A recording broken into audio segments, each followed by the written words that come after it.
Кут. Бир жолу апаман сурап калдым. Апа, кут түшөт. Кутту ким кармап алса, ошонун каалаган ою, кыялы орундалат дешет го. Сиз кандай ойлойсуз? Балам, деди апам улутунуп. Кутту кармап алсаң да аны жан адамга айтпашың керек. Анын анты бар.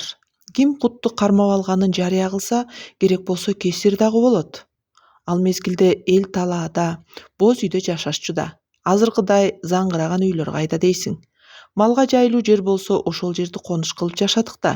Ошондо баланча кутка жолугуптур. Аны минтип ырыскысы ашып калды. Түкүнчөнүн түндүгүнөн кут түшүптүр деп эле калышчу. Көптөр кутка жолукчу турбайбы? Аны кармап келип ак матага ороп туруп, бийик жерге тилегин айтып асып коюшканын да көргөн жайым бар.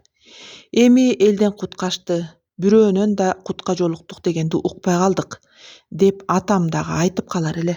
Анан ошол үйгө береке, бакыт, ырыскы үзүлбөй келип калчу бекен? Анысын кайдан билейин? Бул бир ишеним да. Кут өзү кандай болот, апа? Кут ар кимге ар кандай көрүнөт экен. Кээ бирине аппак, кээсине от сыяктуу болуп жаркырап. Мен дагы ушундай бир окуяга туш болгом.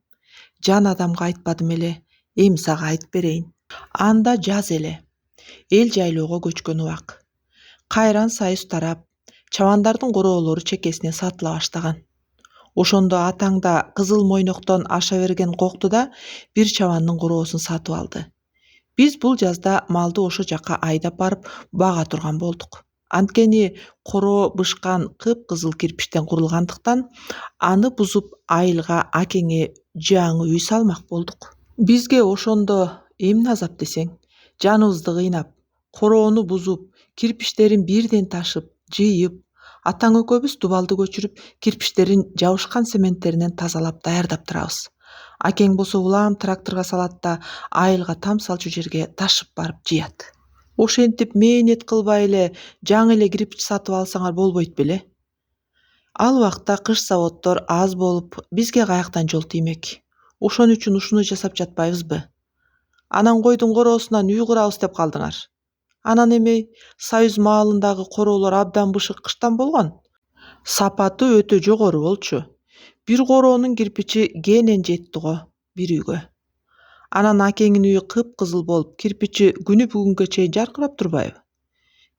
Балам, бирок биз атаң экөөбүз ошентип мээнетти кубалап жүрүп жашадык окшойт. Ошондо минтип бел бүкүрөйдү да. Апамды ичимен аяп турдум. Бирок эч нерсе айта албадым. Балдарым деп ушулар канча түйшүк тартканына жаным кейип, жанчылдым. Тамагыма бир тоголок нерсе такалып барып, сыртка чыкпай турду. Эмне болду? Унчукпай калдың да, дейт апам. Сизди угуп атпаймынбы? Калганын качан айтат деп. Ошентип таң ата намаздан кийин атаң койлорду айдап жайып кетет да. Шашкеде кайра келет. Койлор түш оогонго чейин көлөкөлөп жатышат. Биз болсо ысыкта кыш чыгаруу менен алекпиз. Ошентип жай келди, короо да бузулуп бүттү. Айылда тамга усталар салынып, курулуш башталды. Биз бир аз эс алып, эми тиги азыраак койлорубуз менен алек болуп калдык.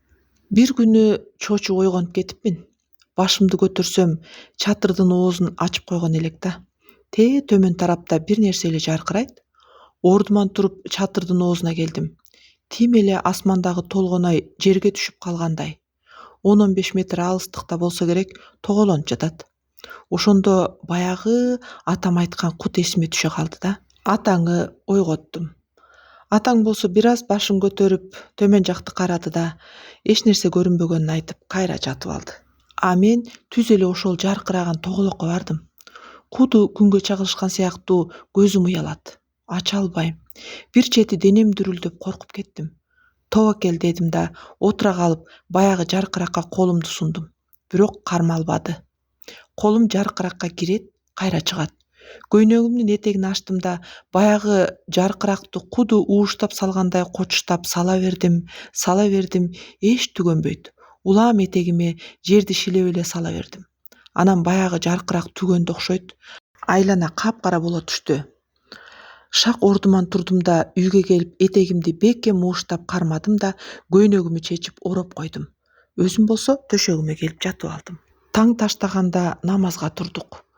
Антип-минтип намазыбызды окуп бүткүчө жерге жарык түшө баштады.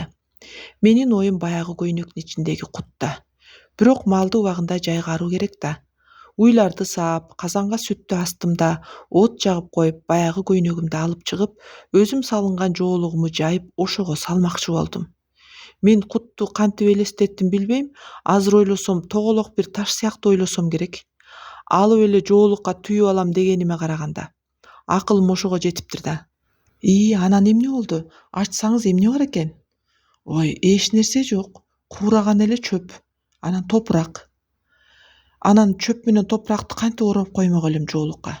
Эмнеси болсо да муну талаага төкпөй, чатырга төгөйүн деп, чатырдын ичиндеги кийиздин алдына төгүп койдум. Ошондо мен чеки кылыпмын. Бул жерде атаңын дагы күнөөсү бар. Эмнеге? Эмнеге болмок эле? Эртең менен атаңа айттым да, кечиндеги кутту жоолукка ороп алалы деп. Ошондо атаң айтып атпайбы? Койчой, каяктагын айтпай, кутту сенин көйнөгүңө байлап коюптурбу? Деп атпайбы? Ошондо кутту учурду да.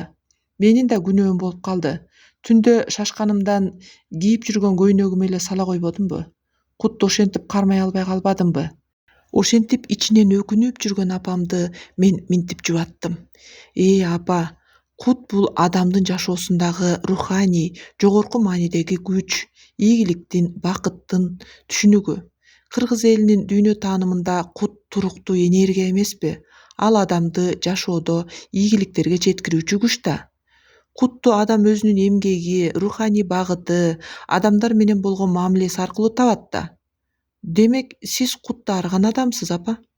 Кудайым сизге узун өмүр жаш берип, минтип 90дон ашыра жашап жатасыз. Бала чакаңыздын маңдайында отурасыз. Анда апам көпкө ойлонду да. Балким сенин айтканың туурадыр.